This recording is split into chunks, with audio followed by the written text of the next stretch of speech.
kasama ko yung tatlo. For the first time after 8 years. Si Boss Tupe, tsaka si Boss Fred. 8 years. Boss Fred, tsaka ikaw. Tapos si Mami Kasama ngayon. mo eh. Kahit na nandiyan si Mami, hindi nyo alam na talagang ano yan. Sobra saya na. Oo. Hindi sa Dahil salita. nagkasama-sama kayong tatlo. Nakita niya. Yeah. Ngayon, so anong kailangan gawin? Stay strong. Maging maayos na yung tatlong magkakapatid, wala nang away.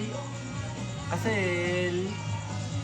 kahit mag-away Wala mag-away. tayo mga magkakapatid, tayo Bandang huli. pa rin Wala mag-away. bandang huli ang magkakasama-sama. Gusto na natin. Ayun. Wala pa rin tatagap sa atin dahil tayo pa rin. Yeah. So yun, wala nang hindi naman tatanggapin ang kapitbahay. Kasi ganun pa rin kami nararamdaman ko sa amin. Like tayo, oo, pamilya. Pamilya. Yan bang sinasabi mo? Yun ang gusto mo?